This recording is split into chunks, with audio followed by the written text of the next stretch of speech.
Good afternoon. I am calling to order the Committee on Jobs and Economic Development. It is Monday, March 2nd, and we have a quorum is present. Members, today we have some guests with us today. First of all, we have members from the House, and I would love for them to introduce themselves because we are happy to have them join us for this joint meeting today. So I'm going to start with Representative Baker on the end, and then we will go from there. Representative Baker. Mr. Chairman, thank you so much. It's an honor to be here today. Again, following up on our recent trip that we took, understanding what the university is doing, how they're doing it with our headquarter companies, and just really intrigued about the technology, where we're going with it, and just here to listen. So again, I really appreciate the invitation, Mr. Chairman. Thank you for allowing us to be here. Thank you. We're going to go to Representative Schultz. Thank you, Mr. Chair. I'm Representative Isaac Schultz. I represent a community, a rural community in central Minnesota, District 10B, and I sit on the Workforce and Jobs and Labor Committee in the House, and very interested in AI. I use it in my family's small business and did marketing using those tools yesterday, so I'm excited to see how it can advance our economy and how we need to build this together for Minnesota's best interests. Thank you, Mr. Chair. Thank you and welcome. And what I'd like to do is just make sure that the rest of the members introduce themselves as well, for the University of Minnesota purposes and also for the purposes of our guests from the House who we are excited to have join us. So we'll go to Senator Herr. If you introduce yourself and your district, and that'd be great. Yeah, Senator Fong Herr, I represent Eastside St. Paul, where Phelan Lake is, and I met Senator Schultz this summer, represent Schultz this summer, walking together with me too at the Phelan Lake. So, well, it's good to know that you all walk. Let me just say that. Senator Pratt. Hi, Eric Pratt. I represent Senate District 54, which is Scott County, Shakopee, Prior Lake, and Jordan. And going to Senator Nelson. Hello, I'm State Senator Carla Nelson, live in Rochester, represent Olmsted County and Dodge County. It's Senate District 24. Senator Mohammed, who's also vice chair. I want you to know that she's vice chair of this committee as well. Senator Mohammed. I'm Zainab, and I represent the best parts of South Minneapolis. And we have nonpartisan staff. So Casey, if you introduce yourself. Hi, thank you, Mr. Chair. My name is Casey Mum. I am the fiscal analyst for the committee for this session only. Senate Counsel. Hello, I'm Carlin Doyle Fontaine. I am counsel to the Jobs Committee and the Labor Committee. CA. Hi, everyone. My name's Tom Melton. I'm the committee administrator for the Jobs Committee. Welcome. Taylor Tidwell Bennett. Hi, everyone. My name is Taylor Tidwell Bennett, and I am the CLA for the Jobs Committee. And our GOP lead is none other than Senator Draheim. Thank you. I'm going to follow Casey's lead. Rich Draheim, Senator for this session only.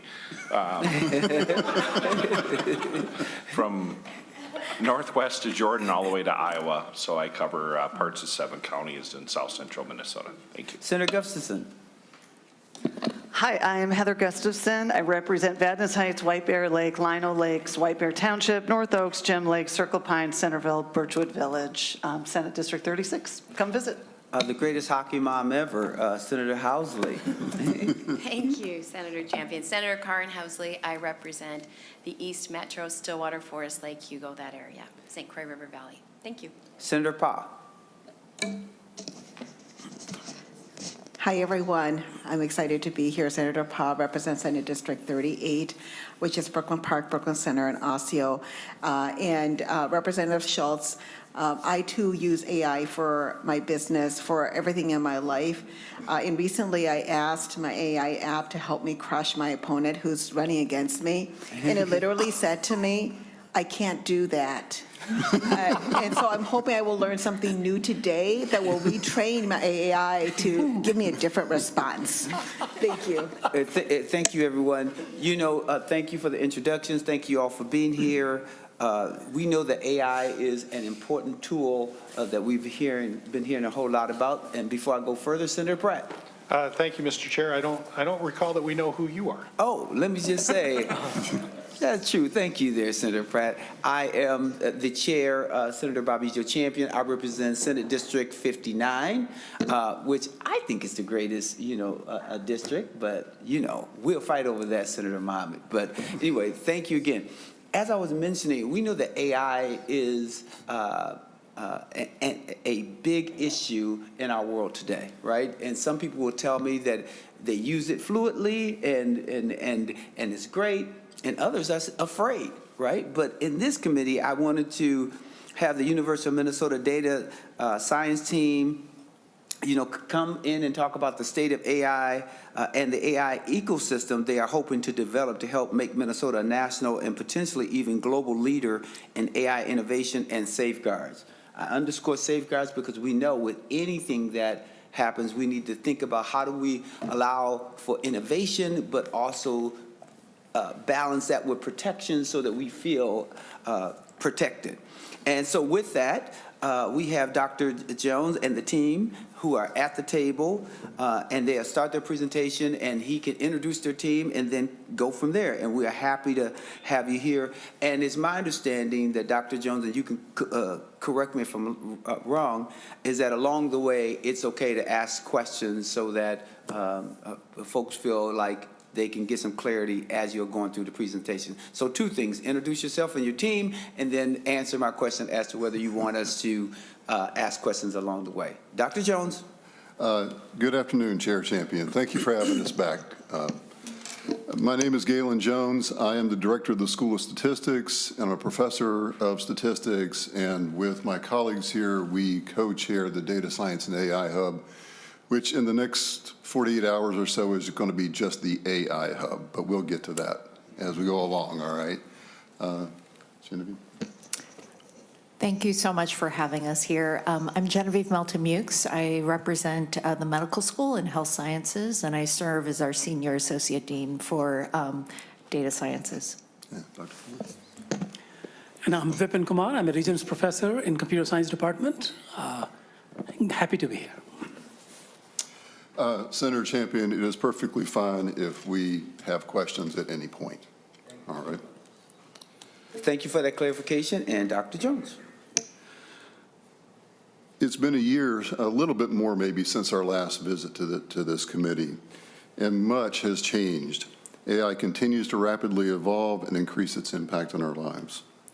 A year ago, we emphasized that it's a disruptive technology, but even so, we have all the ingredients in Minnesota to be a thriving global hub leading in this technology.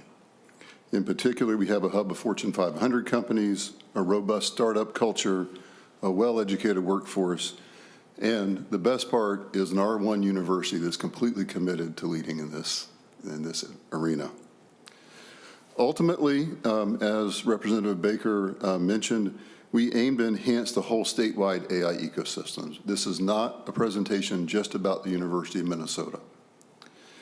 We want to make Minnesota a destination for research and development across sectors, including the health sciences, med tech, agriculture, and the environment, amongst others. Our vision includes a comprehensive kindergarten through higher ed and on into the workforce training program.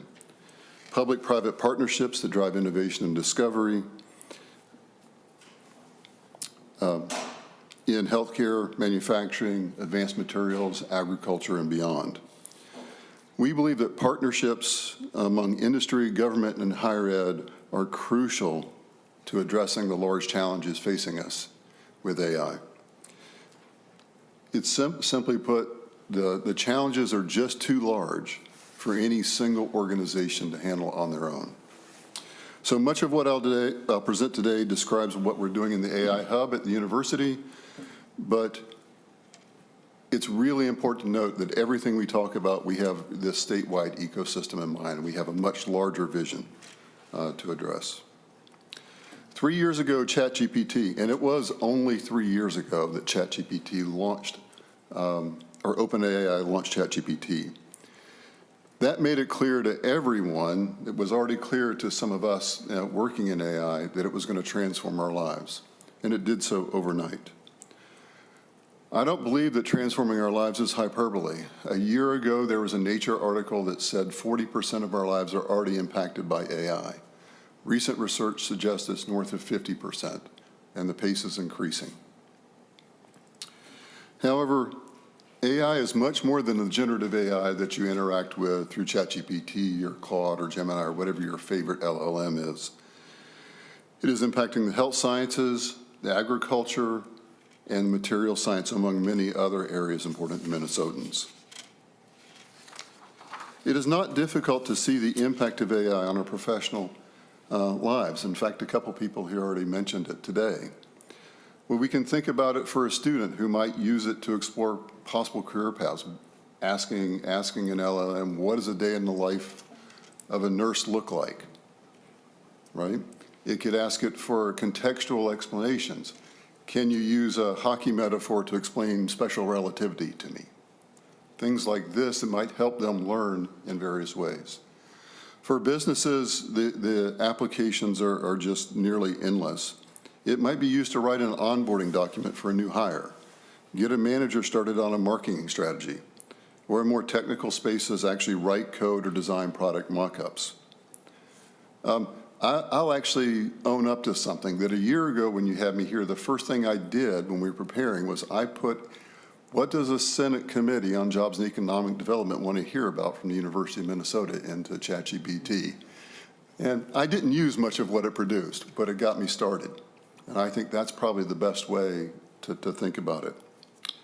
Anecdotally, we've had focus groups with several companies, and businesses are seeing the most efficiency gains right now from junior employees who are AI fluent. Right, that has just been a through line in all of our discussions. What's perhaps a little less well known is that the University of Minnesota has been at the forefront of AI innovation for a long time. We are home to some of the largest academic data sets in the world, and these are going to be, since they're publicly available, they are going to be things that help drive the next generation of AI tools. We have a long history of being excellent in advanced computing and high-performance computing. We had the first university supercomputing center. So of course, Seymour Cray became famous here with his work on supercomputing. The Gopher protocol laid the app's foundation for today's internet. In more technical spaces, in developing AI tools, we have faculty in statistics, computer science, math, and beyond that really are world leaders in these algorithms. In particular, I point out that Professor Kumar is one of the world leaders in knowledge-guided machine learning. We also have a long history of developing recommender systems.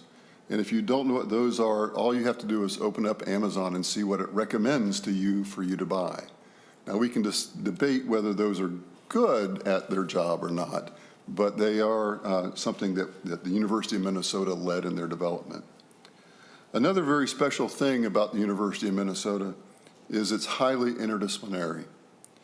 In fact, recently it was named by the Times of Higher Education as the top U.S. public university in terms of interdisciplinary activities. If you take those things and put them all together, then what you get is a robust research culture. So interdisciplinary expertise in foundational AI, computing infrastructure, and access to data have led to significant accomplishments in several areas. The university has one of only 20 AI institutes that are funded by NSF. This is AI Leaf, where they're working to make agriculture carbon negative. The Center for Learning Health System Sciences has made many advances, and this is led by my colleague here to my right, Dr. Melton Mooks. For example, in detecting sepsis before it's too late and proving other health outcomes for Minnesotans.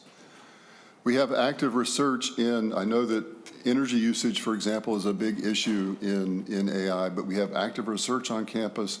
We're inventing new types of computer memory that can reduce AI consumption by a factor of 1,000 to 2,500 times. And we have a burgeoning group on campus that is devoted to ethical and responsible use of AI. However, much, but not all, of what we've done is focused on research. Recently, universities across the country have been struggling with how to teach, how to do effective pedagogy, how to incorporate AI into its operations, things like this. So, and the University of Minnesota was not left out of that struggle. We're all grappling with how to do it, just like companies, state government, and other organizations are doing it. However, over the last year, we very intentionally developed a strategic roadmap And AI is embedded in every one of these components of the university's strategic roadmap. When I say university, I mean all campuses, not just the Twin Cities campus, just to clarify. So in the strategic imperative number 1 here, in preparing students to be fully engaged and active in our state, nation, and world, AI has to play a role in their training, right? They have to come out to be AI fluent, especially in their disciplinary areas. We have to innovate to transform the future of learning. I can't just continue to go up to the whiteboard and lecture in that fashion. That's going to have to change, and we're working on doing that. And certainly the fourth one is about research, and this is where we have been focusing a lot of our efforts, and I'll describe some more of those. But it's also in the other two. I'm just not going to read all of them. The university's AI hub, which is going to be launched, in the next 48 hours, like I said, really transforming what we've been doing from the DSAI hub into the focus in this area, is going to be the central unit that focuses and drives our vision by leading, coordinating, empowering, and amplifying existing and emerging efforts across the university and across the state. The AI hub has focus areas in teaching and learning, research, administration and operations, and a significant outreach effort, which is where I'll spend most of my time today. In particular, we want to be very active in working with both community and industry partners.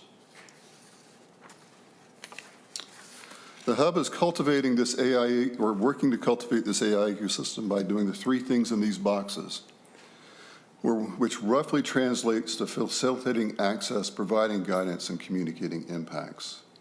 We want to become a state and global hub for AI and data science initiatives across public and private sectors. We want to provide comprehensive AI education and upskilling for all Minnesotans. And we want to drive AI innovation and discovery by leading to transformative breakthroughs through these public and private partnerships. At our core, we are committed to ethical and responsible AI, which underpins all of our programs and initiatives. Together, these priorities form the backbone of the AI hub, enabling it to provide leadership across the university and beyond. By uniting ethics, education, and technically sound practices, the AI hub will help shape a trustworthy and transformative future. It's important that we pay attention to each of these building blocks. Certainly, as has already been mentioned, we have to engage students and others into critical thinking and human oversight of AI systems. We need to have accessible systems to Minnesotans. At the university, we have to pay really close attention to scholastic and academic integrity. That's going to be a key element of what we do on campus. And we are committed to AI fluency for all. That doesn't mean just folks on campus. It means it certainly means our staff, faculty, and students, but we're working on it outside of that context as well. And of course, we have to develop appropriate governance, infrastructure, and policy, as was mentioned earlier.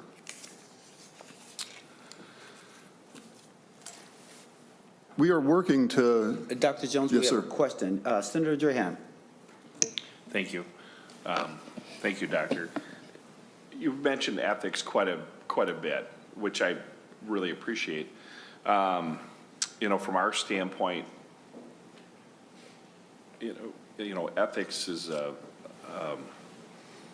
unusual word that most meanings of words have different nomenclature, et cetera. But ethics is kind of broad depending on who you ask. So when I look at AI, I think of ethics. You have some discussion over the weekend's activities on should AI be used for war. Yes.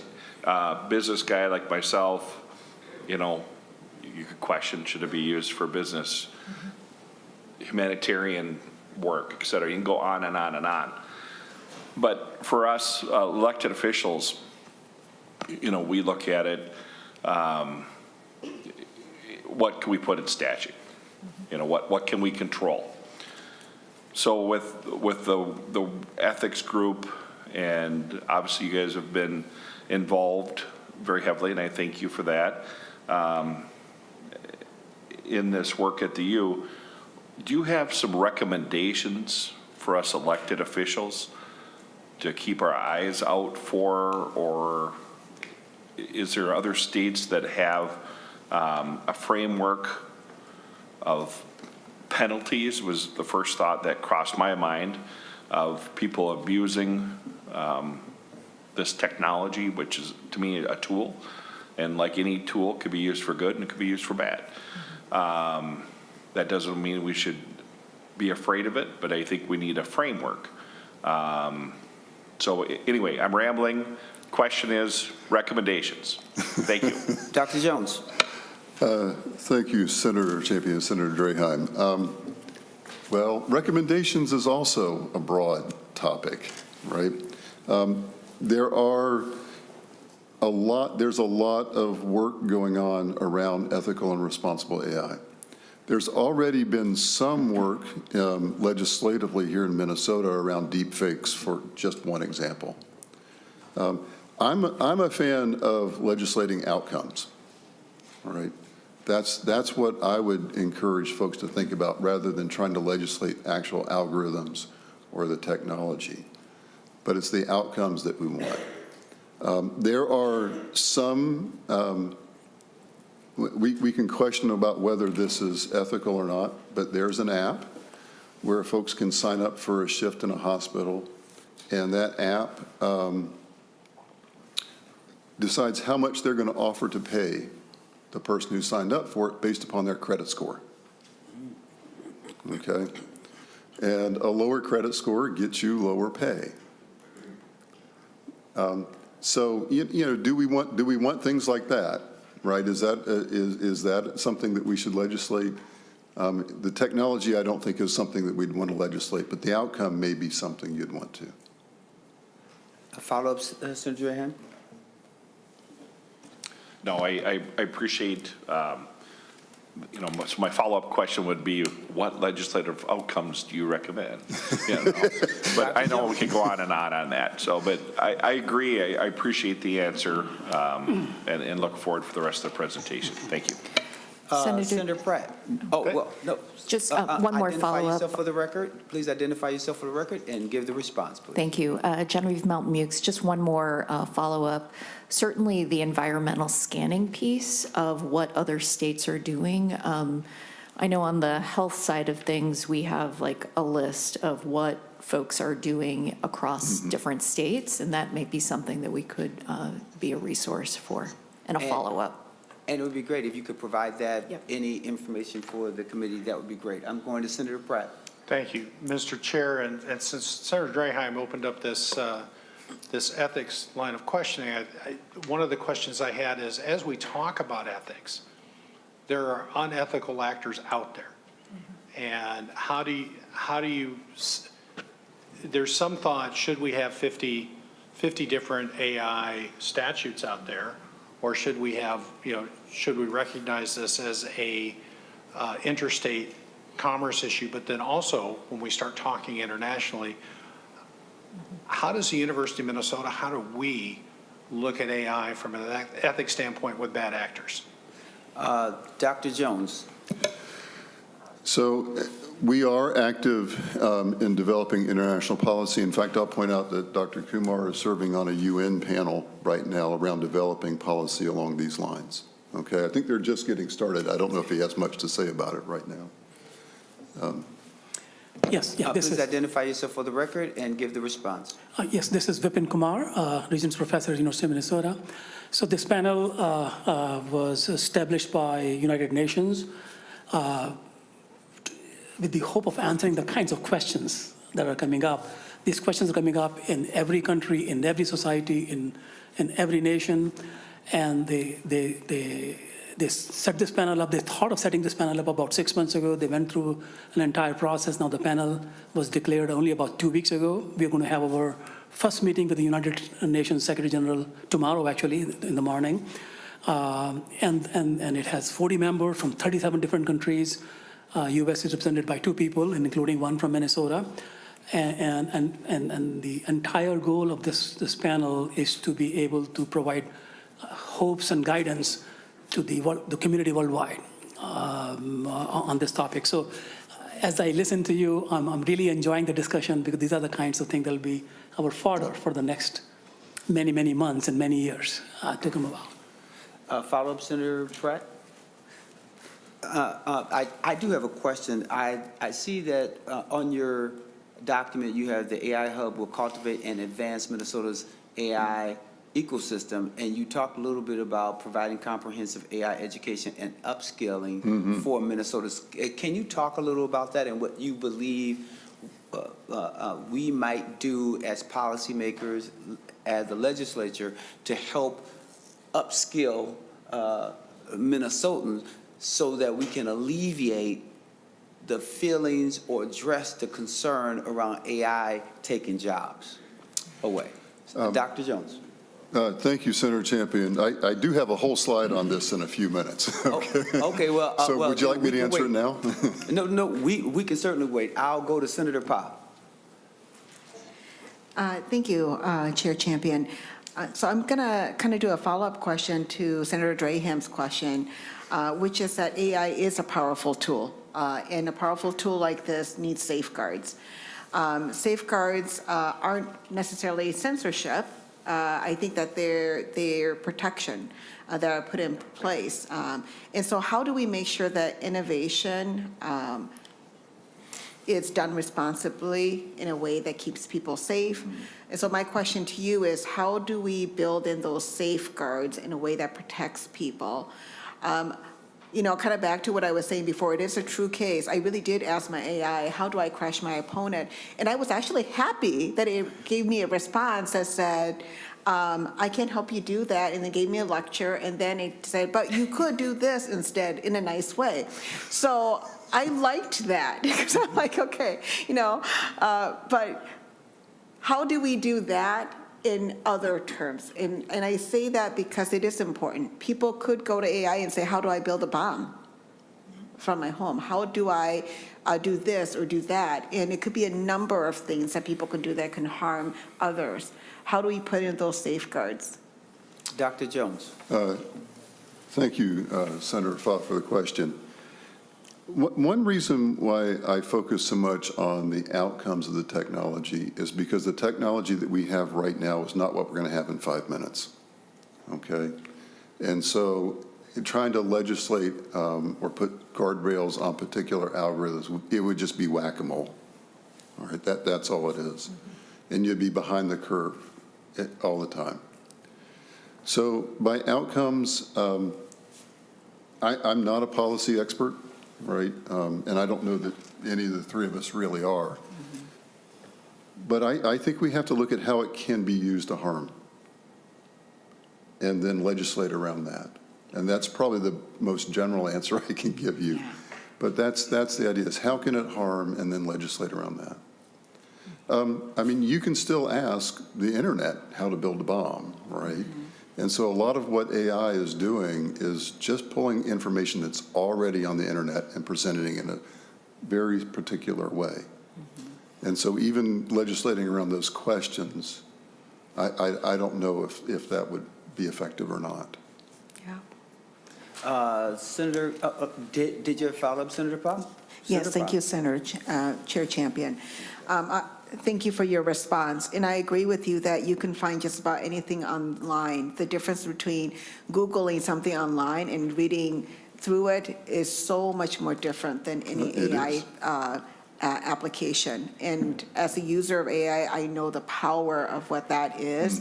And so that's why it is so, it's great, but it's also very dangerous if we don't have protections in place and safeguards. Thank you. Senator Gustafson. Thank you, Mr. President. So I have so many mixed feelings about AI. My daughter works for an AI company that does diagnosis for cancer and can screen it much earlier, right? Saving people's lives for sure. She's not in the science part, she's in the customer service part. So, you know, still important work, but she's not there.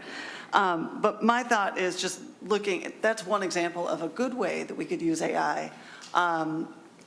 But I worry about a couple of things. One, the dangerous ways, as Senator Powell pointed out, that AI could be used. I just would love your opinion on this, but I'm also thinking about the way it has the potential to just erase people in general. I was looking through, there was a book, I'm trying to find the name of it, but it was basically going through all of the things that humans do and at what point they are replaced by AI. At what point, what dies, how it happens, and when. And just a couple of examples. Driving, they estimate that somewhere around 2030, self-driving becomes ubiquitous, 12 million drivers unemployed. Doctors, AI diagnosis better than humans, prescribes perfectly, never forgets, 2030 they estimate. Surgeons, robotic surgery with zero tremor, perfect precision every time, estimate around 2032. Coders, AI writes and tests all code. I know that's happening now. My daughter is in cybersecurity. They're saying that by next year. We know that's happening now. Teachers, I'm a teacher. I'm a public school teacher, right? So this one bothers me a lot. Personalized AI tutors available, individual attention for every student, which I can just see the bill being pitched right now in ed finance and ed policy about like individualized learning, and every child will have their own individualized learning plan, and it just erases the need for teachers, and we really do just become like supervisors of a classroom instead of teaching. Lawyers, AI reads all case law instantly, writes perfect contracts and briefs. They estimate that by around 2031. I know that impacts several people in our caucus, as we have many lawyers in the room. Now you're making me nervous. Yeah, the teacher-lawyer thing, did you hear that? Yeah. Artists, we already know the damage that AI is doing to artists, right? Factories, total automation takes over. My husband's in manufacturing. What does that look like for manufacturing plants? They estimate that could fully be in place by 2031. AI-controlled drones, robots, lights out on manufacturing everywhere. It could be 2032, and all the jobs that go along with it. And then finally, to Senator Draheim's point, soldiers. AI-controlled drones and robots, automated warfare systems deployed, and that could be as early as 2033. Now, these timelines, of course, are just loosely guessed upon. Some of them are already happening, and maybe I don't know about it. You don't need to share that with me. I'd like to get some sleep at night, but I do wonder about I'm kind of listening to your whole presentation in general and just learning so much about what's going on, and I appreciate that there are ethical and considerate people working on it, but what's a realistic fear? What are things that we think we can control? I'm with Senator Draheim. What are the legislative outcomes that we can do to sort of put some safeguards around it? And also just how worried should we be? Dr. Jones, or any of the guests, because I know that Dr. Melton Mew would probably have something to say about the surgeon thing, because she's a medical doctor, but Dr. Jones. And a surgeon. and a surgeon, right? She's a surgeon. You're not alone, right? When we engage with the public, these questions come up routinely. People are worried. They're worried about their jobs. They're worried about their future. But you used several really important words in describing these things, like perfect, without error, without tremors, without things like, and that's just not where this is headed right now, okay? Those strike me, and I don't mean to sound dismissive at all, right? Those strike me as the sort of things that Elon Musk or the Sam Altmans of the world would be trying to sell so that they can, get money for their companies, okay? Fully autonomous vehicles in the next 4 years, that, and nobody on the roads, that strikes me. I mean, there are going to be, we have Waymo here now, right? There are going to be some autonomous vehicles, but I don't see it replacing, this is just my opinion, I don't see how it's going to replace all of that in 4 years, okay? I'll let Dr. Melton Mooks answer in just a second, but I'll say that this is one reason why we are so committed to trying to educate all Minnesotans, even folks who are already in the workforce and they're not college students. They're in their 40s or 50s, and they need to learn how to write better prompts so that they can learn how to crush their opponents, right? or in other ways, right? And so I think we have a right to be worried, but the recent data does not indicate that we're losing jobs, that in fact people who use AI are more in demand, right? And so a lot of those fears are not there yet. I'm not saying they'll never be realized, but we're not there yet, and I don't think it's in the near future. So, Dr. Melton? Doctor? So maybe one comment on the overall healthcare landscape. Certainly, a couple items. Things are going to definitely change. And I think in many ways, it is an answer to multiple things. There is a huge workforce issue that is right upon us now, and in the future will be even more so. If we think about nursing, not enough providers, et cetera, to take care of our aging population. Certainly, this is going to help in many ways. There's also so much administration and cost, as we all know, in healthcare.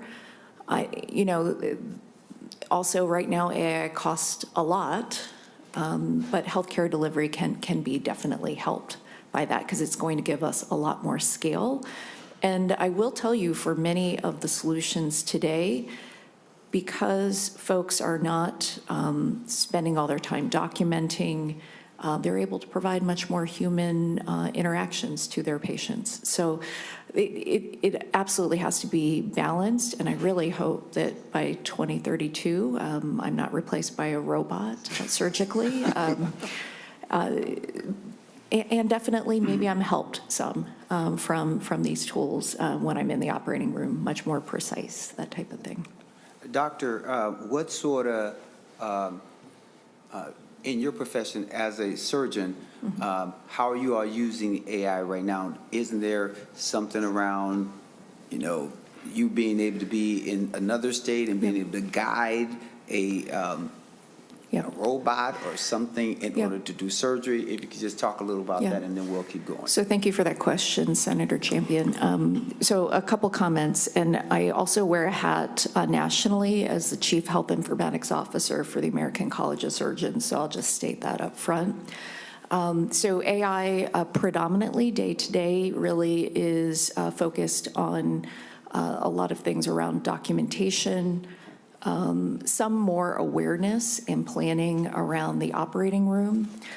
So those are, I think, much more mainstream today.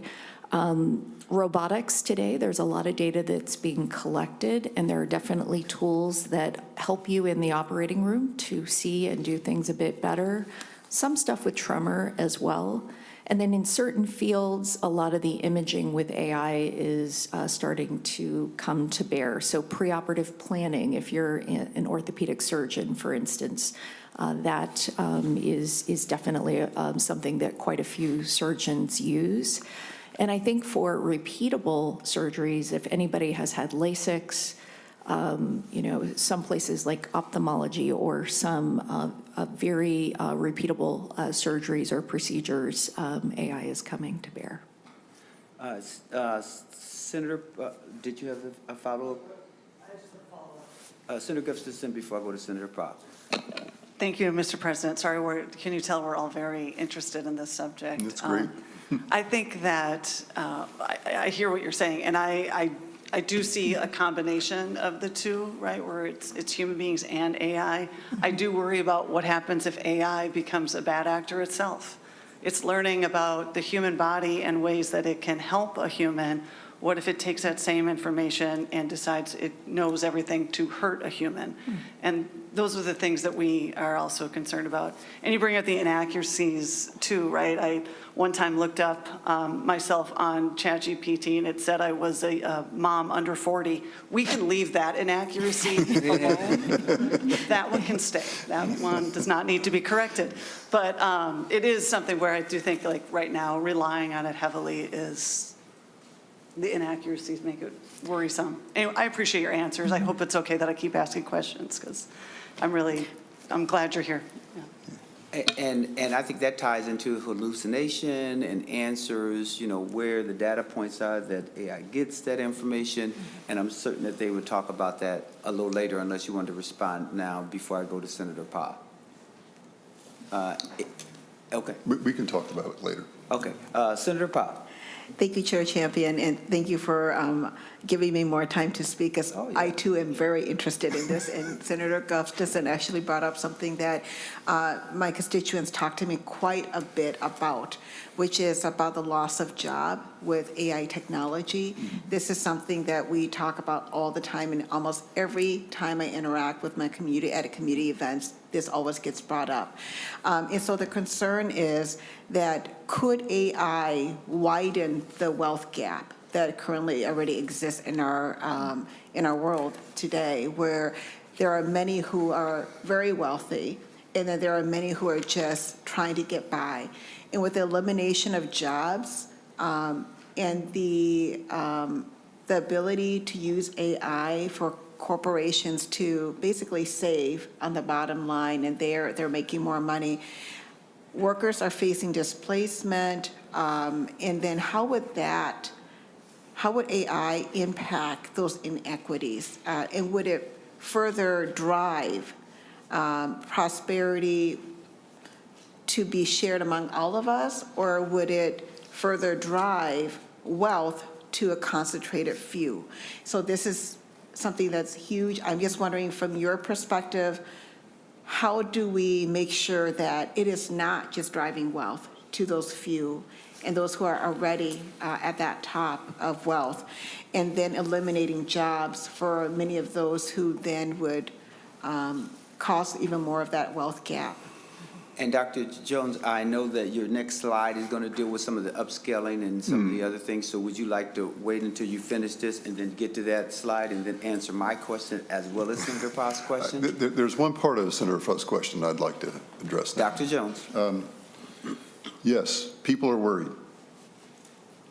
Everybody's worried about this. I think everybody up here is worried about this, okay? As a colleague of mine is fond of saying, academicians are people too, right? And so we're worried about it for our families. That said, AI is also going to allow people to do things that they are not currently trained to do. So it's going to allow them potentially to take on roles in jobs that they may not need a formal 4-year degree for if they have access and the training to use the AI, okay? So there is going to be some enhancement of skills if they can become proficient with this. And this is a big reason why we, as I'll say on my next slide, is that we're so engaged in training people, because the current data, articles just written this past week, show that the more you know about AI, the more in demand you are right now.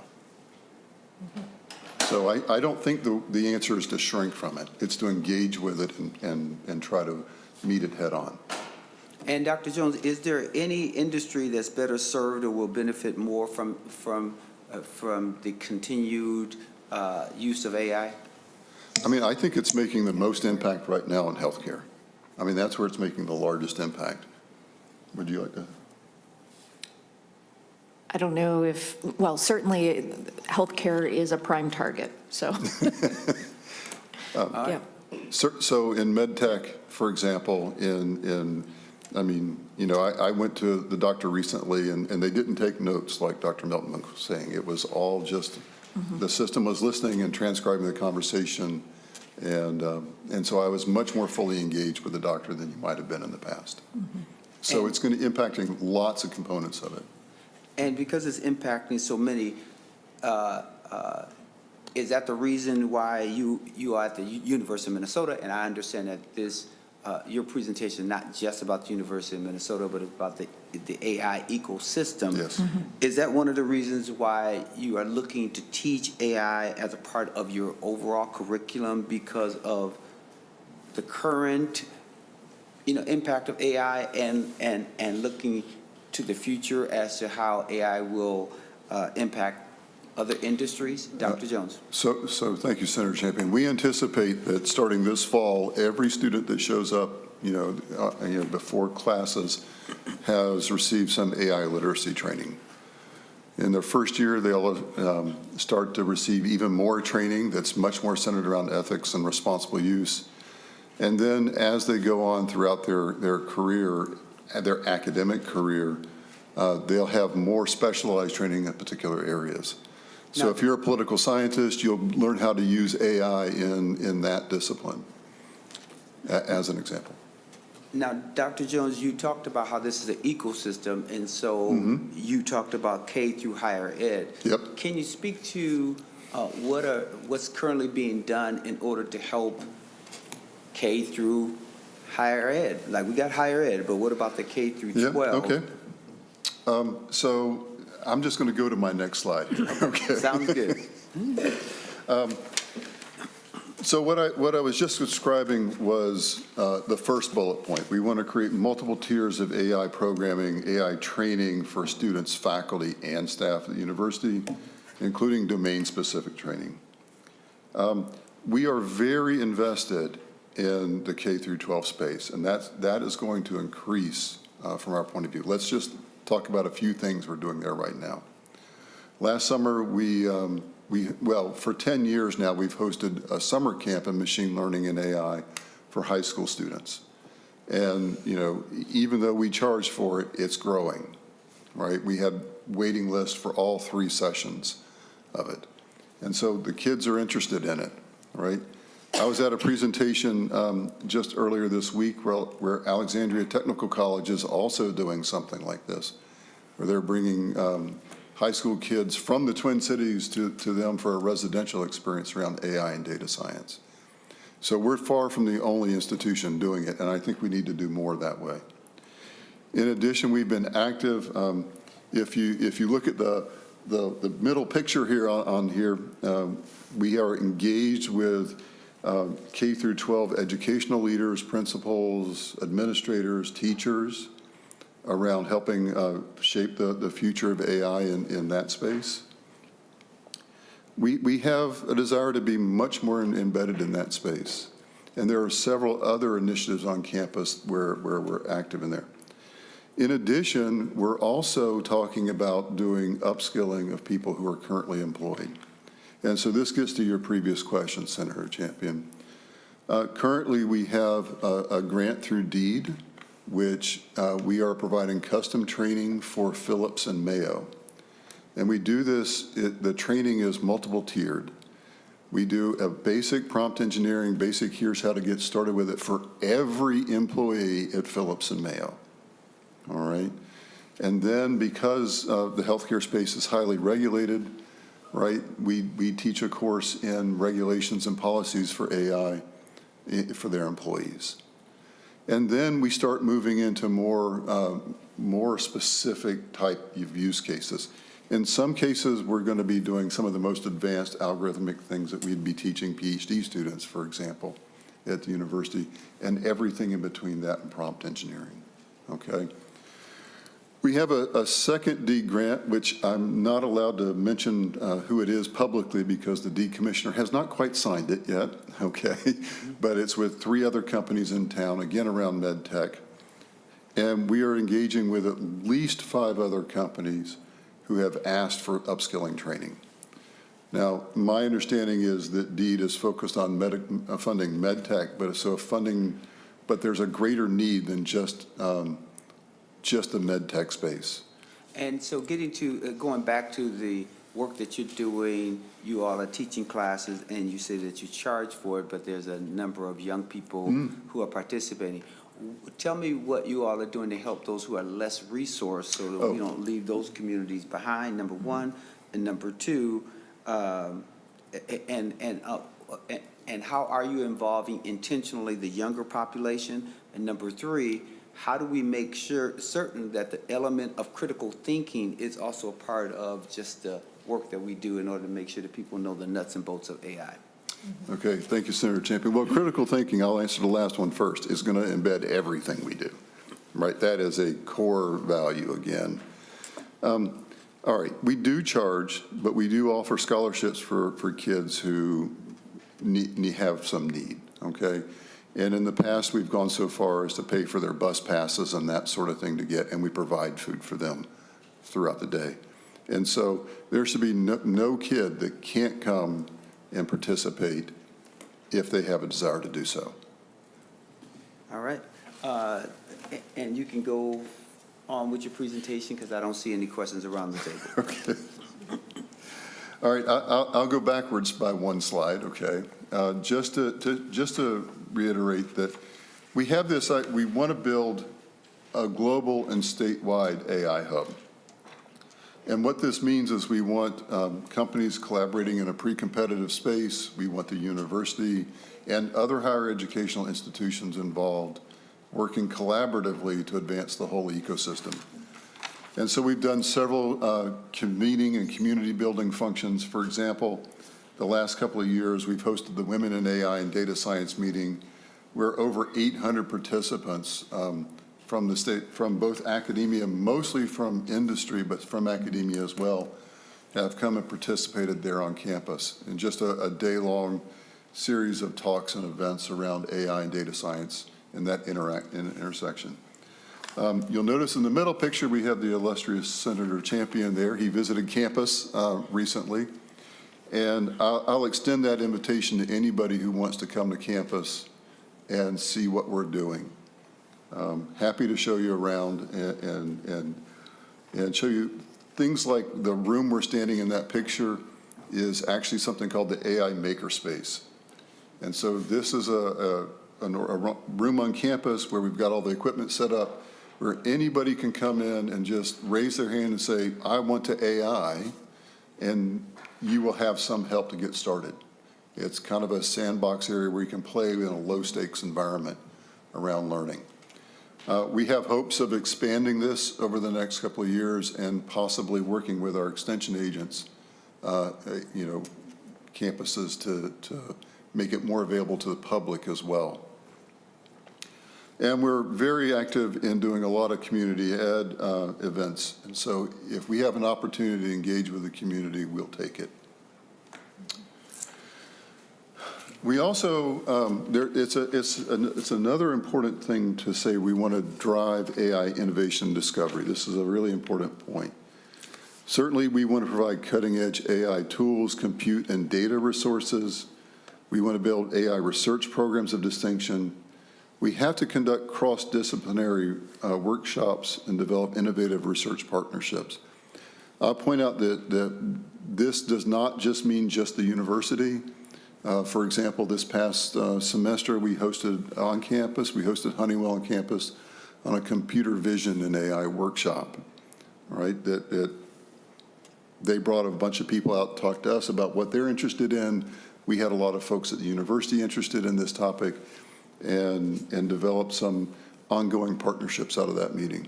And so we're very interested in doing this not just on campus, but with industry as well. Representative Baker mentioned this in his opening remarks. Just to give you a concrete example of something that we've started is we led a delegation out to NVIDIA a few weeks ago. And I want to thank Representative Baker and Senator Champion for participating in that visit. You can see companies there like Medtronic, Ecolab, Honeywell, Cargill, Northwind. I'm going to forget, Greater MSP was there. There were several others that I'm forgetting, so my apologies to anybody. And we had a day-long event, and I personally don't think it could have gone any better because I think we saw the potential partnership between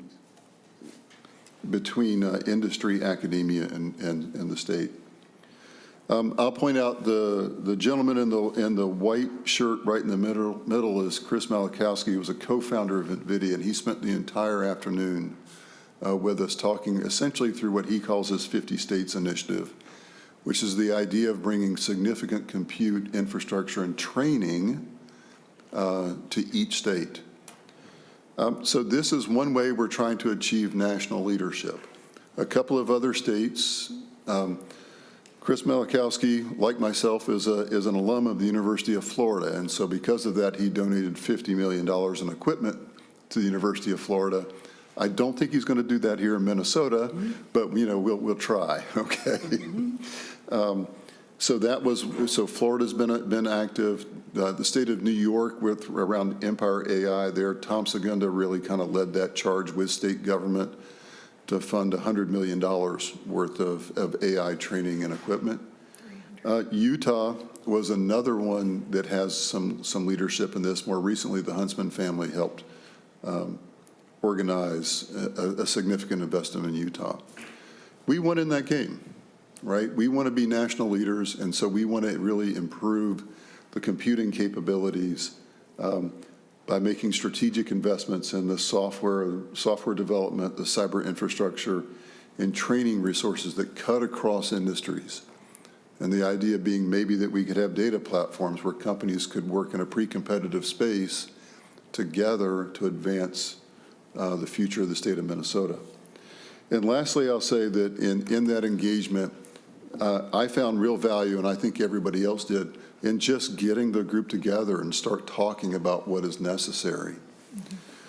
Along those lines, I'll say that we have several additional follow-up steps in mind with that engagement. So we've been meeting individually with companies that participated and some that did not and have heard about it and want to get involved, and talking about the question NVIDIA keeps asking is, what is the moonshot, right? They're going to make money selling their equipment, but what they're really interested in is in doing that and attacking a really large, bold, audacious, cross-cutting type idea.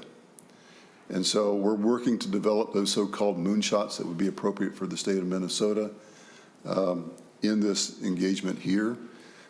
There's lots of ideas right now, and we're working on it.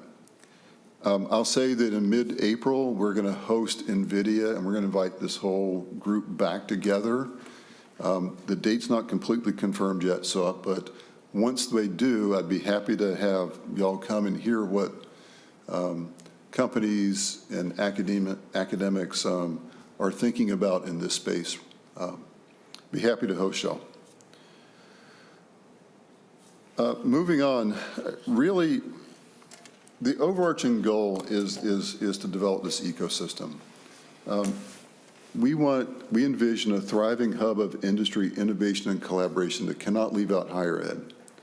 And that's not just the University of Minnesota. St. Thomas and McAllister's and Winona's and so on all have to be involved. Community colleges have to be involved in training and development in this space. If we do it right, we have a chance to really have an impact in things like the medical technology field. Agricultural and food science, I mean, this came up at the NVIDIA meeting, right, is how agriculture is something that hasn't been as focused. The application of AI to it hasn't been quite as focused as in some other areas, but there's a real chance to impact the world in that space. And certainly in manufacturing, materials, and industrial automation, but really just about everything else. It's going to, Target has an AI group that one of my former students actually runs now, and they're all in on it. And so it's going to be impacted across sectors, and it's going to impact people's personal lives, and it's going to impact higher education. I think I'll stop there with the presentation. We'd be happy to take any questions from here. All right, thank you. We're going to go to Senator Draheim again, and then we'll allow him to ask his question. Oh, yeah, there we go. Let's go to Representative Schultz. Thank you, Mr. Chair. Thank you, Senator Draheim. This is informative. It's helpful. I know we are also here to make sure that we're thinking thoroughly about what we're doing as a state.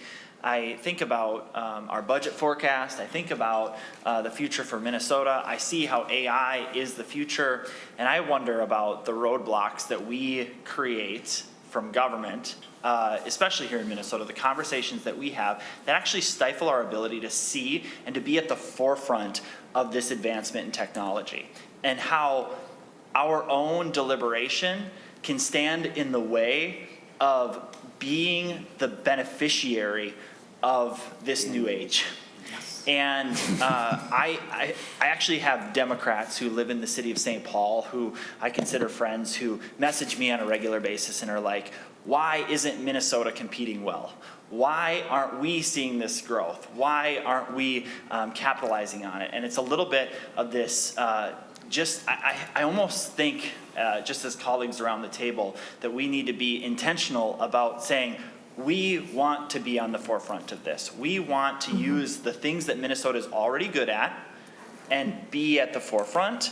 And this isn't taking away from any one of our desires to protect our workers, to protect our natural resources, to protect our legacy industries. I just said protect 3 times. Right. We're trying to overly protect ourselves from the opportunity that appears to be before us. And so I wanted to ask to you all, what should Minnesota be doing to be on the cutting edge, to be on the forefront, to match state policy, to ensure investment, to ensure like private sector desire to do business here, and for the benefit of our citizenry? What can we and what should we be doing? Dr. Jones or any of your team members? I'll start, but I'll ask my 2 colleagues here to weigh in as well.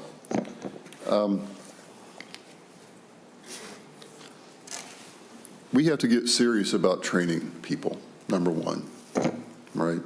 I mean, 1 D grant, 2 companies, another D grant, 3 companies, but there's a lot more to be done in that space. Companies want talented people. They want talented, trained people. That is key. If we can provide that resource for them, they'll put up with a lot else, okay? I'm not saying they'll be happy about everything else, but talented university graduates, talented high school graduates, every step along the way, that is going to be more appealing to companies than anything else. And that's just my anecdotal experience with talking with these folks. But that's what comes up every single time. So I've got some other ideas, but I'd like to give my colleagues a chance. Dr. Kumar, would you like to say anything? I would say the way you put it is absolutely right. And you're saying you are talking about protecting jobs. I think protecting jobs is extremely important, especially with the technology that's moving so fast. AI is a disruptive force. And of course, as Professor Jones said, don't trust what you're reading, that everything would be done by 2030. But things are going to happen far faster than anybody could have imagined. None of us could have predicted the power of ChatGPT when it came out 3 years and 3 months ago. I'm talking about we means we in the community who have been working at the forefront of technology. There is a lot more to come. And we need to make sure we come out ahead and thrive. So there'll be disruption in every single sector of the economy. It may not be as fast as some of these companies are talking about, but it's going to be happening. And the way you get ahead with that is exactly what our Representative Schultz is saying.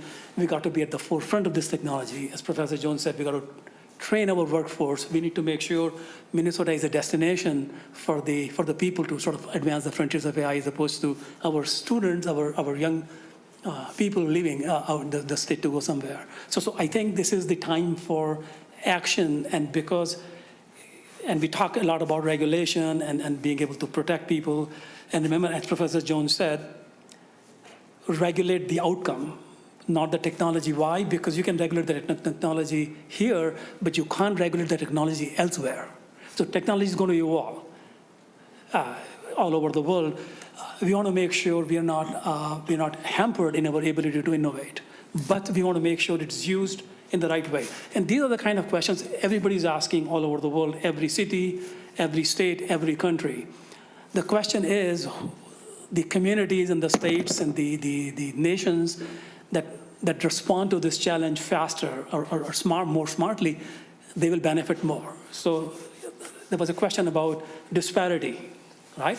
The technology can be, could cause the disparity to increase more, but it could also improve the wealth distribution. If you look at the Industrial Revolution, Imagine the world 300 years ago. There were kings and lords who were very rich and everybody else was extremely poor. So if you look at from that perspective, the wealth distribution is much, much better today than it was 300 years ago. You can talk about the computer revolution. You can talk about the internet revolution. The only difference between AI revolution and the previous revolution is the scale at which it's unfolding. Industrial revolution unfolded at centuries. Internet revolution unfolded at decades. And here we are seeing developments every year. So the need to act urgently and smartly is even greater. So I applaud you for listening to your constituents and then bringing up that sentiment. And I hope that's one thing we could do. So I'd like to add that we have to get serious about making computing resources available. All right. And so this is one reason why we started reaching out to NVIDIA and trying to work with them. You know, we need kids in the K through 12 space to have access to this sort of stuff, appropriate access. We need teachers to be trained to not just be classroom managers. I think that's a disaster waiting to happen, okay? But to use it appropriately and train the kids appropriately, okay? So that means they have to have access to the compute. They have to have the training to use it appropriately. We need to, frankly, we need to train our faculty and our staff at the university, and this is true across university, across higher ed, to interact with it better. And as I said before, we've got to train people who are already in the workforce. So if we can do those things, if we can provide the facilities and the infrastructure, if we can provide the training that's all required to use it appropriately and ethically and responsibly, I personally think companies are going to be very interested in the state of Minnesota. Dr. Melton New. I don't have anything to add. I think those end up being the two major pieces. It really does come down to the citizens of the state of Minnesota and helping, whether it's children, people in the workforce, and it's ongoing, and having our teachers be taught to be able to teach these things. It's really going to come down to that, as well as having sufficient computing resources to our community so that somebody that's K through 12 can do something, as well as our universities, as well as out in the community. And we need a model around that, and we have to be able to scale it. And honestly, it needs to be relatively quick. We are falling behind, and I think we sort of indicated that, but, you know, I'll state it for the record. Well, I like that. That sounds like a lawyer. I know you're a doctor, but stating it for the record is always important. Representative Schultz, so thank you for, talking about the intentionality of the work that we have to do, the balancing act that we need to implement, because there has to be a balance between how do you allow this new innovation or the new innovation of AI to go forward, but yet protect us in so many ways, and for us not to be afraid and just put into place protections because people are operating out of fear instead of out of opportunity. Representative Baker. Thank you, Mr. Chair, and to the testifiers. Really appreciate having you here again. I think what I've learned not only on our recent visit, but also just again here today, and since I returned from California, looking at really the scope of AI and generative AI and the differences of what they are. And I think I am just learning really the big scope of it. I think I want to just remind my amazing colleagues here on both sides of the aisle is that Minnesota has such a rich environment with headquarter companies that we are not taking advantage of enough. And yet we've got those companies sitting here ready to invest when it's friendly to invest. And I think that we have created some policies recently that are making that foundational workforce base harder and harder for them to invest here. We talk about non-compete clauses and changes, and we talk about research and development tax credits. We need to make it less risky for Minnesota businesses to invest right here. And I know we all care about that. We all want to make sure that we have more economic development than anybody else around us. But our indications are we're losing our edge with our workers, and they're growing. The labor market is shrinking in Minnesota much, much faster than our neighboring markets, our neighboring states. We've got the highest unemployment rate in our neighboring states, and that's not usually the case. We know how great our state is, and this AI component is a perfect addition to an already strong foundational workforce element that we have, but we're losing our edge. I just want to say that we as policymakers need to do better, and we need to listen to our private investments and those people that are doing that from a small level to large levels. We need to do a better job making sure that when we are getting better at this and knowing what those guardrails will be with AI, that we've got a very solid foundation already built there, so we're not already sort of seeing major cracks. But we've got to get really smart about what this looks like, because again, going forward, if we don't take advantage of that, our headquarter companies will start investing slowly just outside of our borders.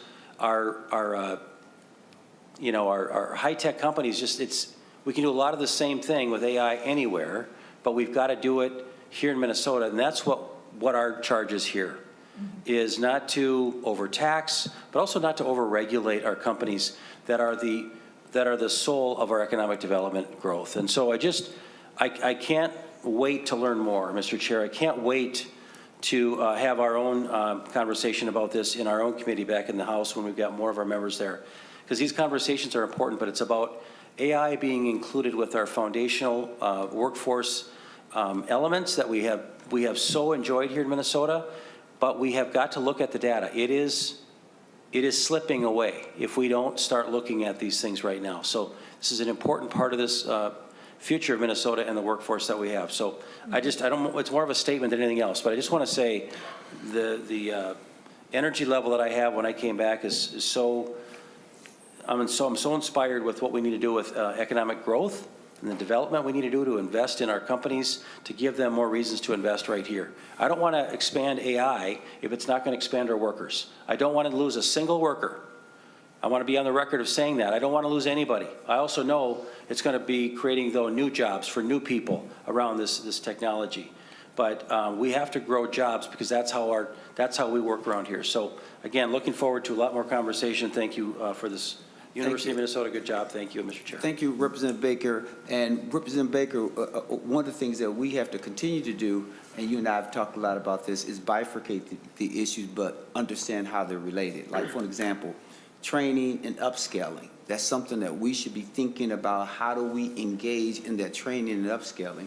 Whereas data centers is a byproduct to some degree around, or to a major degree when it comes to AI, but that's a different sort of conversation around non-disclosure agreements or, energy consumption. Those are important things. I'm not, dismissing that. So I think we're in the right space in order to make sure that we can address the training and upskilling in order to make sure that we are being responsive to the companies, because I did hear them talk about public and private partnerships and the training component and how they've been working with the companies in order to say, okay, here are the things we need in order to make sure that our pool of talent has the information that we need. And here's the last thing I'll say.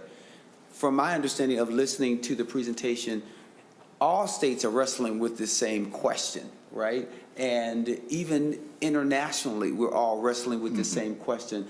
And the AI revolution is, to me, is equivalent to the Industrial Revolution. Whoever is going to do the research and development and really go forward is going to be the country, and for us, the state, that is going to be attractive to the rest of the world. So thank you for your comments, and thank you for taking that trip with me as well, buddy.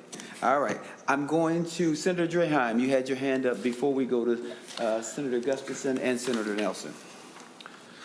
Thank you, Chair, and thank you, three, for your comments and insight. We obviously have a lot of questions.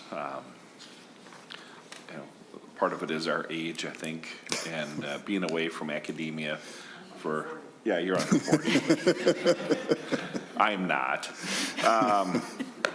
But I guess a couple things.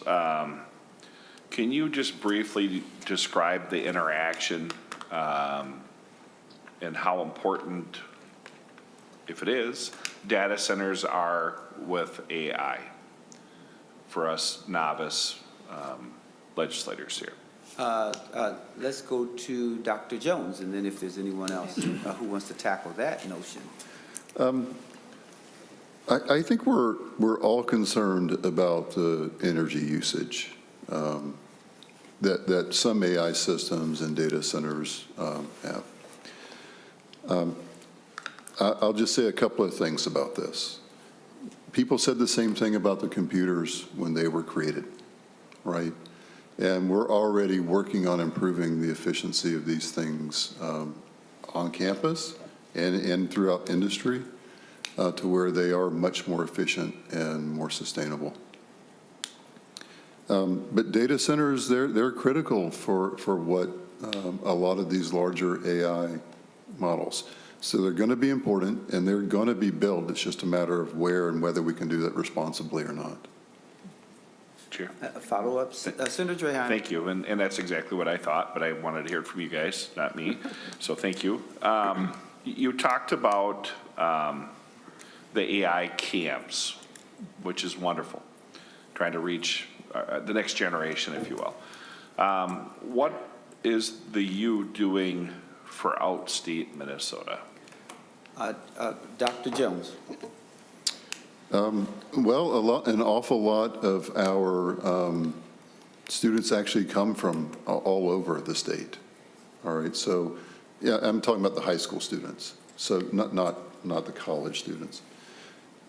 We're very invested. This is a university-wide. That means all campuses, all across the state. So you're going to see a lot of these things we're talking about popping up in Duluth and Rochester and Morris and Crookston and so on. And so this is something that it's not just the Twin Cities campus, right? That's not our focus. Senator Draheim, a follow-up. Thank you. And I have just two more quick questions, I guess. You had mentioned the 50 million or 100 million gift or kind of dream list, et cetera. If you had a $50 million investment, what would you use that for? I mean, just help me understand, as we use these little handheld computers here in our outdated state laptops, what would the U use an infusion of that type of capital for? And then how would the average business use a capital infusion, or what would a capital infusion be needed for like a mom and pop company out in the middle of nowhere in Minnesota? I mean, what's the barrier, I guess? Because my understanding is, yes, it's slower to use older computers, but if you have access to the internet, you should still be able to use AI. Help me understand. Dr. Jones. Okay, so let's back up to the capital infusion part first, right? I want to describe what happened in the state of Florida. So Chris Malachowski was, in his story, as I recall it, was he was being, they were trying to seduce him into making some donations to the engineering school, and he decided he'd rather do this and give them a large compute. So they did two things with that. Number one, they started making this computing and the training and data sets, everything available to every student from K through 12 in the state of Florida. And they've also put all of their training materials online that we can access now. Okay? So they started infusing it, not just in the K through 12 space, but they started infusing it throughout their university. All right? And so they call themselves the AI University now, right? They also leveraged that, quite frankly, into a significant commitment from the state of Florida to invest in research around AI. And I forget the figure, maybe maybe one of you. It was matching. It was matching in terms of the number, just for hiring faculty researchers, right? They decided to make a real investment in that space. And to be candid with you, we need that too. We need a real investment in people setting foundational AI algorithms and methods.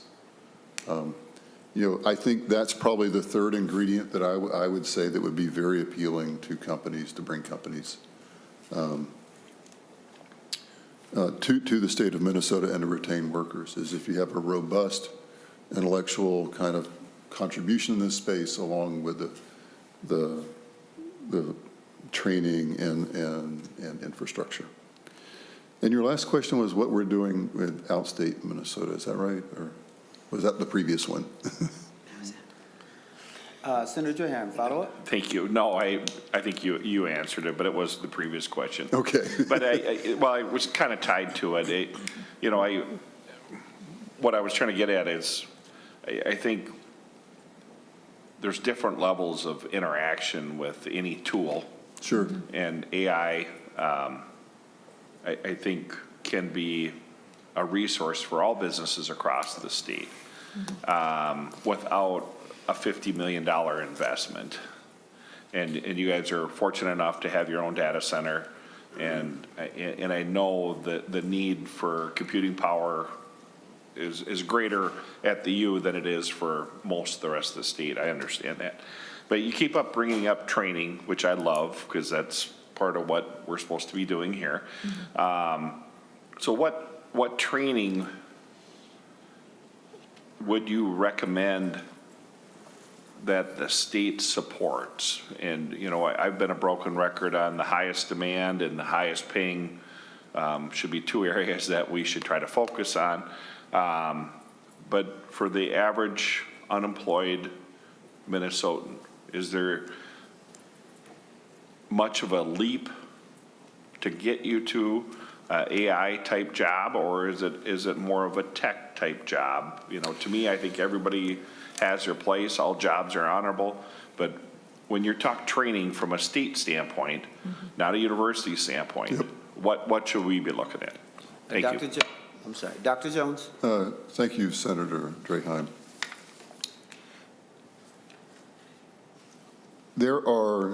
There's a real need not to just train people at big companies, okay?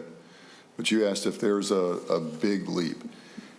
Companies right now are seeing the greatest efficiencies in their organizations, not from people who are like us with PhDs working in research. They're seeing it in the folks that are in the entry-level positions using AI effectively, in HR using it effectively, in accounting using it effectively. And so these are not tech jobs per se, but that's where they're really seeing their greatest efficiencies, and that's where they want to keep hiring and invest in right now. And so this is cross-sector. There is no one magic area to invest in here. You're going to need this sort of ability or this training in every job going forward. And yes, the mom and pop bar owner or grocery store owner or whatever is going to have to be able to use it. Right now, if hotels are using AI, right, to advertise what they have available that night. And if you're not engaging in that space, even as a small hotel owner, you're missing out, right? And so everybody needs to get this training. It's not just the big tech workers. Let me ask this question before I go to Senator Nelson. What sort of marketing plan do you all implement in order to make sure that students from across the state knows about the tech camps? Okay, so we have done a variety of things, all right? When we first started it 10 years ago, I literally just called high schools and tried to talk to principals and get them to respond to me, okay? And so a lot of it is just cold calling and sending things out. But as we develop relationships, it's easier to get those kids involved. We also can advertise through community ed type settings. There's been enough interest in this that some local corporations have actually supported us too, and so that keeps the cost down. I should have said that earlier. So we are going to advertise widely. Right now, we have a capacity to handle a couple of hundred kids over the summer ourselves, but this could be massively expanded because, like I said, our wait lists were quite long. And a question that was asked, is there a waiting list for companies requesting AI training like the 5 that got grants from DEED? Yeah, we've had several conversations with other companies that are interested in pursuing. They're really interested in pursuing DEED grants for training. Okay, but right now DEED is focused solely on med tech. That's fine, but I'm saying that would have to be expanded if these other companies were to go that route. Otherwise, some of them are not interested in going through DEED. They're just willing to pay for it. All right. Senator Nelson. Oh, thank you, Mr. Chair. Thank you so much. This has been quite an interesting presentation. I so appreciate it. My note paper is full of all the types of things that I'd like to mention and have questions, but I'll try and scope it down a little bit. The one thing I would just say is, it's an exciting time to be alive. When you look at what is on our doorstep, our horizon, looking at health, for example, and then all of the technologies that come with that, whether it be pharmaceuticals, just designed for you. I mean, this idea of personalized medicine, personalized learning is just so empowering. And so I just really appreciate what the U's leadership has been there. And I particularly just want to mention, and you kind of alluded to it a little bit, is the University of Minnesota Rochester. That is the U's newest university. It's a university that has no HEPR, those of us that are on bonding, we like to know that. But there are great advancements that we're seeing in using AI right now at the University of Minnesota. In fact, it started using AI almost as it was started in the field of education, teaching and learning. And now with it not expanding, it is actually just a great partner with the university or with the Mayo Clinic in every student having that medical training and experience with that phenomenal world-leading employer is very focused on AI. And so it's really exciting to see what's happening, and I look forward to the future. A couple things that I would add regarding the importance of AI and the workforce, as we've talked about, so absolutely essential. Just to set the stage, there's a couple things I'm kind of concerned about, Mr. Chair. Our GDP is about 42nd in the nation. That should kind of be a wake-up call to us on the Jobs Committee. That is a very dangerous thing if you're talking about growing, being productive, preparing what we need for the future. And so I think we have a great opportunity here to embrace and unleash AI in the strong sectors of our economy. And you've mentioned a lot about med tech, and I know, Mr. Chair, I think you were a leader on this. You and I are both on the Med Tech 3.0 center that we have here. And I think even being able to capitalize on that will be incredibly important.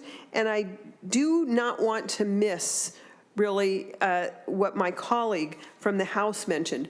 If we are serious, and I think we are, we must be, if we really want to invest in the future of our people, we have to be able to be a more competitive place to do business. Nobody has to come here. No business has to stay here. No business has to choose to expand here. And I think it's a well-known fact, our tax structure is a bit out of whack when it comes to our businesses. And so I would just add two things that my colleague mentioned. If we just want to focus on, let's just focus on this opportunity with AI. Let's look at our R&D tax credit. We must do so, and we must use that, and it has fallen behind. And so we need to look at that R&D tax credit, and then our angel investor tax credit. We've seen a lot of angel investor activity, but not as much as we could. And we see that going into production. So if we could, as our Jobs Committee, look at how the R&D tax credit and the angel investor tax credit can also help with AI, I think we will be in a good shape. So, and to the nurses, I have to say, to that horrendous nursing shortage that is growing like the worst I can imagine. The nurses have been showing me this data from the University of Minnesota. Your dean of nursing has made it very clear this is an emergency. And I would add one more thing, Mr. Chair, that we might be interested in as Jobs Committee members, and that is the Nurse Licensure Compact. 40 other states are involved in the Nurse Licensure Compact to allow nurses to work with their patients from other states, allow nurses to, actually the same thing that we did for doctors years ago, Physician Licensure Compact. So there are things that our state can do to really help this ecosystem, and I'm hopeful that our Jobs Committee is up to that.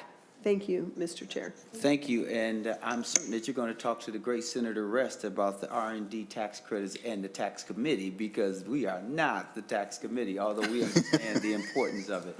Briefly, yes. Senator Nelson, before I go to Senator Gustafson, and then and Representative Schultz. No, I was just going to say thank you, Mr. Chair. You are so right, but we can all advocate for these important positions because we are Jobs Committee members, and we know how important it is. Absolutely. Senator Gustafson. Thank you, Mr. President, and I really do love this conversation, and thank you again for being here today. I want to just go back to a few things that I've heard around the table. So I mentioned I was a teacher. I was a world history teacher. I know, and I know you can't fight the future, and nor should you, right? Innovation is wonderful, and human beings have seen so much, and this does feel like one of those crossroads. And again, if you'll indulge me, as a world history teacher, one of the things I would keep thinking about as we talk about this is the invention of the printing press, which changed the world in more ways than just being able to have access to the Bible or books, right? At the time, for those who don't know, and you're in history class now, at the time it was a lot of, if you wanted the Bible, every church, every town got one, and it was handwritten by monks, and then of course, priests would preach on it, whatever. When the printing press came, they printed it in a vernacular that was more common to people, and all of a sudden everybody learned how to read. And then it was the birth of media. Then it went beyond just a couple of books. It was sharing information that led to the scientific revolution, that led to revolutions in the French Revolution, the American Revolution, the Haitian Revolution. And so all of that happened. I completely know that that's where we're at right now. And I think that that's good, right? Like, we watch these things happen, and it's okay. I think the problem with that example is that that happened over an enormous amount of time. And as you stated earlier in your presentation, just in the time that we've been here, AI has changed rapidly. And I think the quote you used was every 5 minutes. That may have been hyperbole. So that's different. And I think what you're seeing is just people trying desperately to catch up. And the minute they feel like they've got a handle on it, it's changed again. And people are nervous, and so they want to learn more. And I know you weren't insinuating that we were attacking AI, but this is an informational hearing, and I think it's so important that we ask these questions, because these are, like you said, everywhere you go, people have these questions, right? And that's it. You're trying to win over some hearts and minds here, because it does feel very scary. I've got 4 daughters. 3 of them are in college. The oldest one is the only one employed, and she's working for an AI company that diagnoses cancer early on, which is a good thing. But the other 3 are going to struggle. I worry about the person who wants to become a software engineer.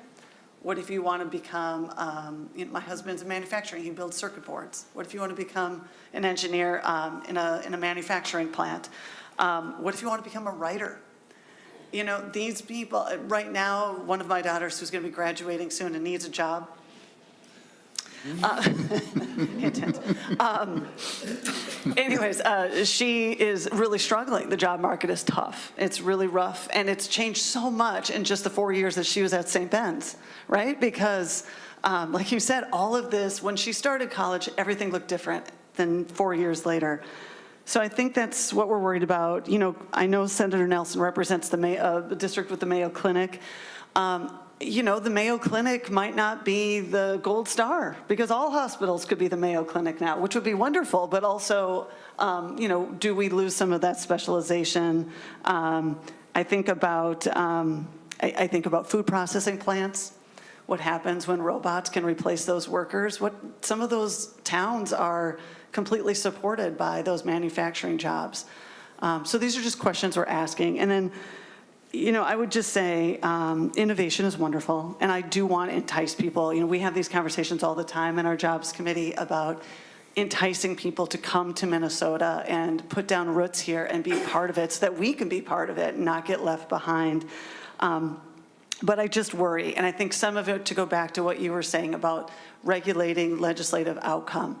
But my concern is that just a couple, it feels like a lifetime ago and it feels like 5 minutes ago, but when the big beautiful bill was passed, one of the things that was in there that was ultimately taken out was a 10-year moratorium on any AI regulation for states.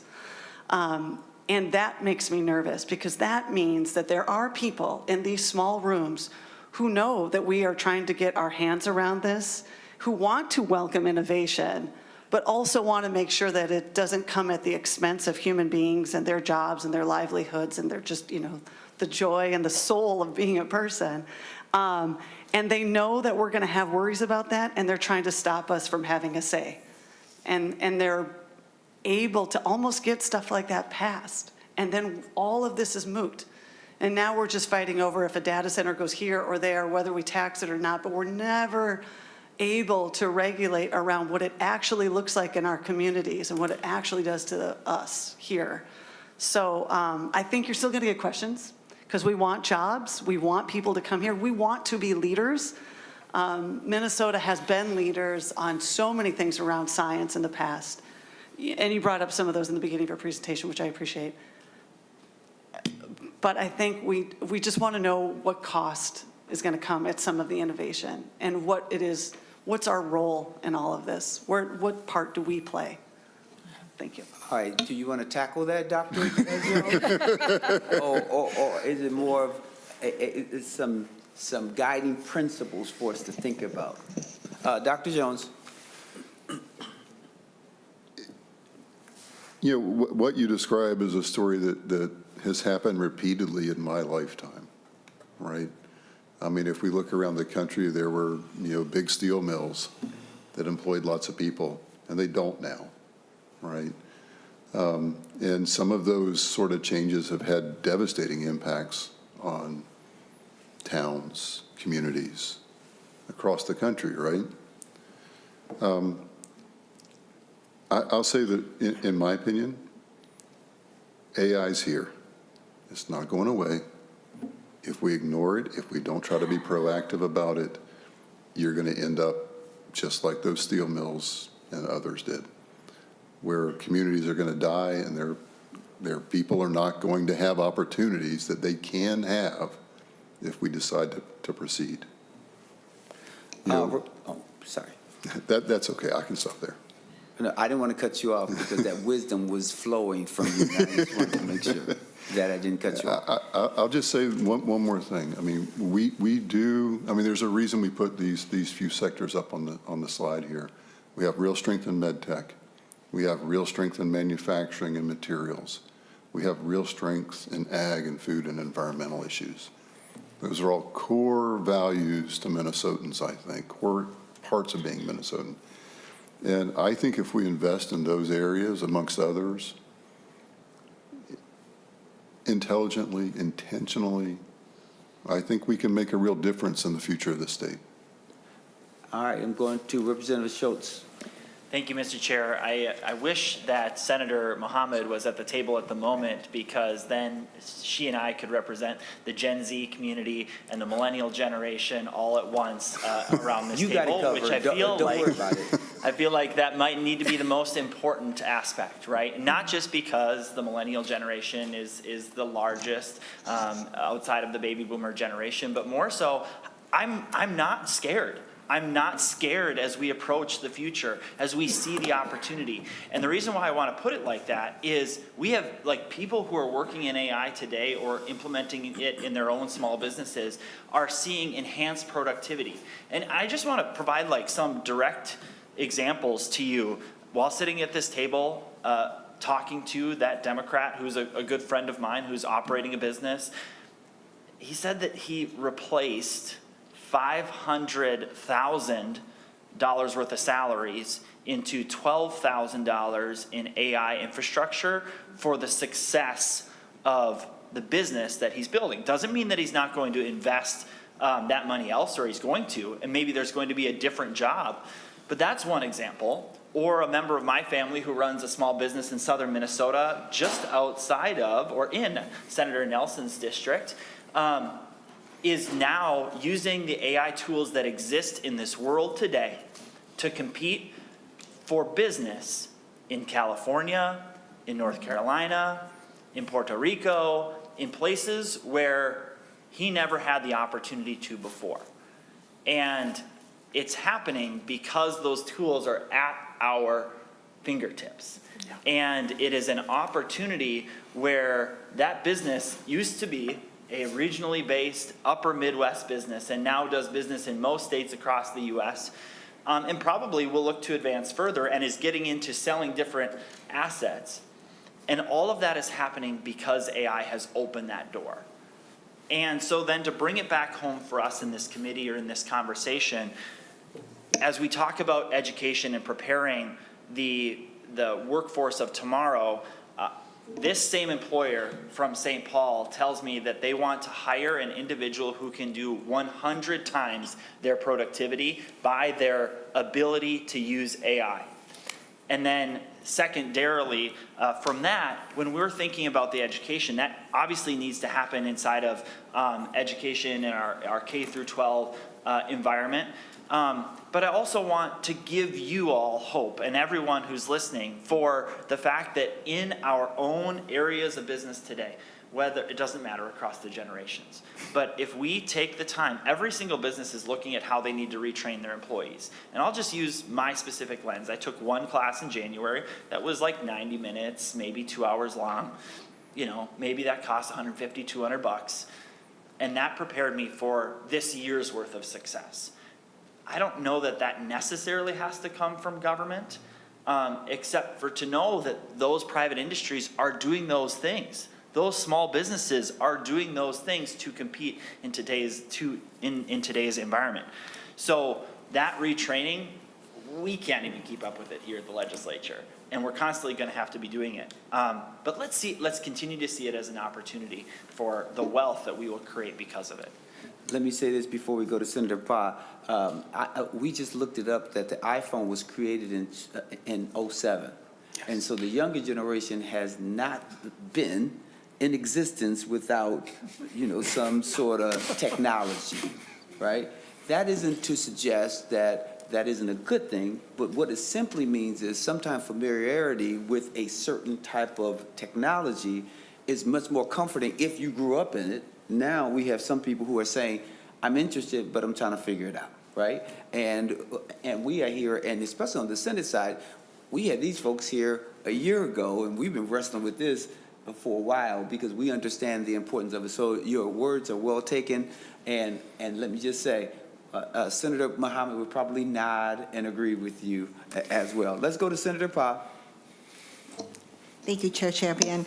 So I've heard kind of throughout the presentation, you talk about how we can make Minnesota a top destination or a destination for like top AI talent. And there was a lot of information kind of given. But I'm wondering if you had to pick like what are your top 1 or 2 things that you thought was like the most important investment that our state could make that would make an impact to make sure that we had AI growth here and that we had talent here. What would that top be, like that we could actually do now? Dr. Jones, and just remember everyone, we finished at 2:30, so I want to make sure we can move each other along and still be able to get the information. Dr. Jones.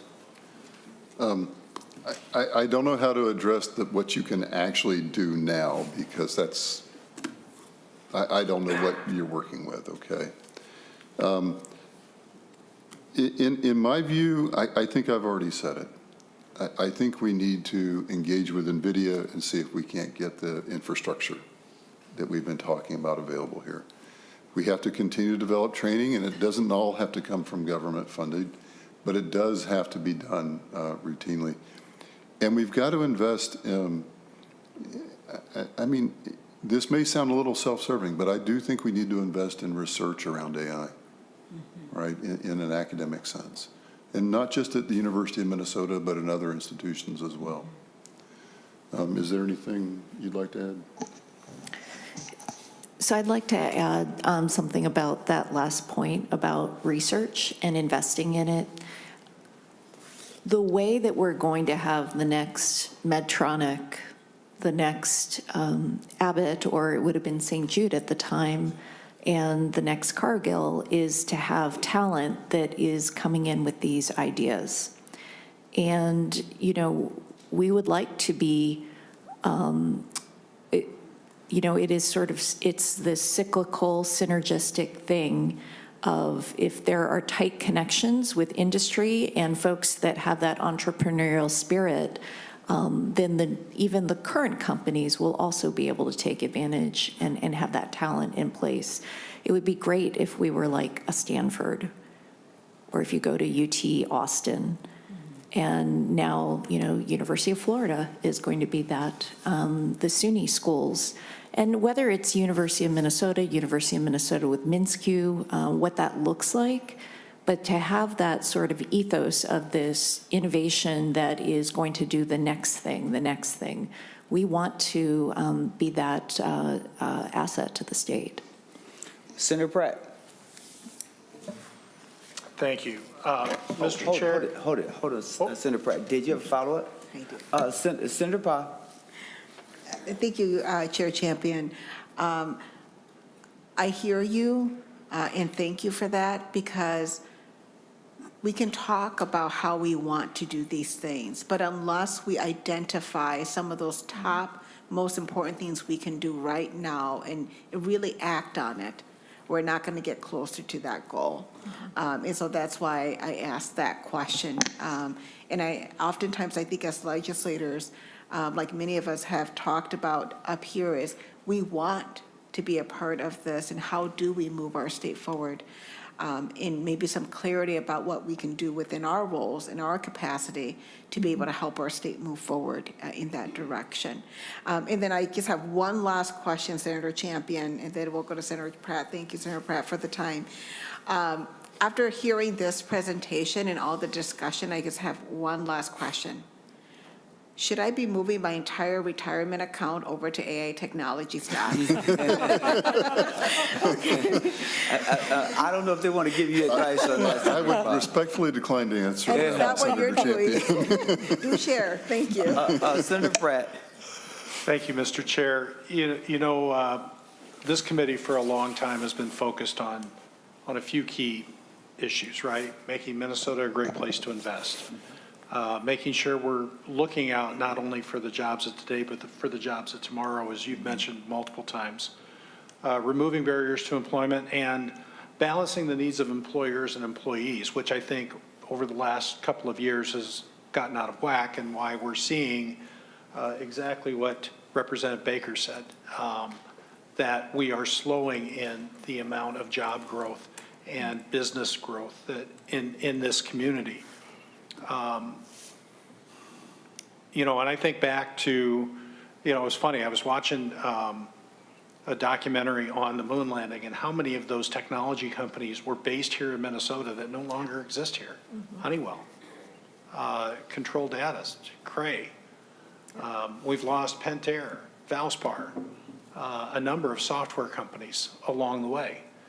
And when I talk to small business people, they're telling me that it's harder to start a business and more expensive to create jobs and hire people than it has been in the past. So I just wanted to support that idea that if we truly want to be a headquarters economy, and honestly, I think we have a long history of being a technology hub. I feel like we've lost some ground in that, so that will be one of my questions. But I had to smile a little bit when Dr. Jones mentioned the advent of the PC, because that's kind of when I started my career, and how it eliminated some jobs but created some new opportunities. I think back to when we didn't have a word processor. I had to handwrite a memo and give it to the admin for her to type out. But Mr. Chair, I also have a book of Senate bills from the 1960s. It was a book that was prepared and kept up to date by staffers here at the Senate. Every time there was a change to a bill, the book was updated, and it was their job to make sure that that book was updated. And with the advent of the internet and digital documents, that job no longer exists. It's not a bad thing. It just means that those resources were deployed, those people got different jobs, in many cases probably better paying jobs than what they had here. I think it's important for us to remember that change is hard, but it's not always bad. And we've seen disruptive technologies before. So I guess my question for the testifiers is, how do we become that technology hub again? Not just, as you said, not just with data centers, and we have the climate that is conducive to data centers. For some reason, we have cheap air conditioning in the middle of, for 6 months a year. But where else do we need to go? I don't want to be where Google plants a spot. I don't want to be a place where ChatGPT puts down an office location. I want to be those headquarters. I want to be that source of innovation. You guys, you talked about investing in research. What do we need? How do we get back that technology leadership that we had 50 years ago? Dr. Jones. We think a lot about this. When we were asked to testify a year or so ago, we sat down and really thought about where do we want to be, right? What do we want?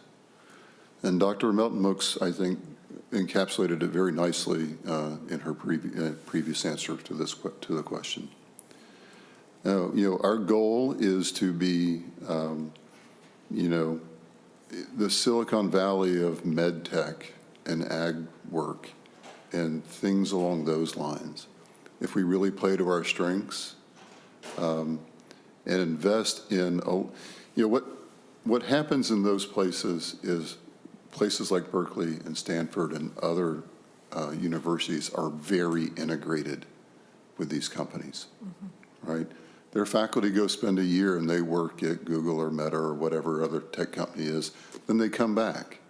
And there's a lot of cross-pollination between folks like us who've spent our lives thinking about research, right, and with long time horizons trying to solve large problems over the course of a 30 or 40-year career. Where companies work on much shorter time horizons, right? They want to make a profit this quarter, this year, and that's their focus. And so having that synergy between those two, they bring a problem that's important to you. We have a group that can actually spend some time and help solve it along the way. So that, I think, I just don't see how you get away with that, away from that, right? That cross-pollination between academic researchers and the students that are being trained in doing that research to provide the talent for those companies going forward and solutions to some of their problems. I don't see how you get away from partnerships like that. Those public-private partnerships are going to be crucial, I think, to addressing the largest questions.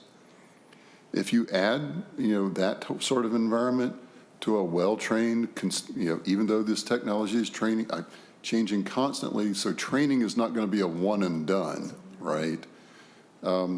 I keep coming back to training, but I think it's very important, right? If you add those partnerships and you add the community where, Honeywell can send their employees to have professional development at the U or someplace else, right? and they don't have to send them to a conference across the country or across the world, you know, it makes it an appealing place for those employees to stay. And so it helps retain them, all right? So if you start adding all of that stuff up together, I think we've got a recipe. We just have to be bold enough to act on it. And Dr. Jones and others around the table, I wish we could continue longer, but we're at that time, an hour. Let me say thank you to every member around the table with your questions and your probing and your openness to being here. Two things that I'll say before I give Dr. Jones the last word. One is, one major notion is that I've heard, don't let fear create inactivity, right, or inaction. Also, do not allow our enthusiasm to blind us to how we need to protect each other and be mindful of Minnesotans, that there has to be this unique balance that we have to walk. So with that being said, last word, Dr. Jones, and then we want to thank the rest of your team who didn't get a chance to introduce themselves, so perhaps you can introduce them and say your last and closing comments, and we will adjourn after that. Thank you, Senator Champion. Thank you, committee members. I know we're here to provide information for you, but we also learn in these conversations about what you find valuable and your concerns as well, and we really appreciate that opportunity. I think we have a great opportunity at the university with the launch of the AI Hub to kind of drive some of these ideas forward, and we'd love to partner with you on that. And I'll repeat my invitation. If anybody wants to come see what we're doing on campus, we'd be happy to host you. And with that, I'd like to introduce Dr. Jim Wilgenbush, who is the Director of Research Computing at the U and is a key partner in our leadership team. And I think Haley Bork, the young woman waving in the back, she's our Managing Director, and she is the one that really does everything, all right? Nothing would get done without her efforts. And with that, I'll just thank you again.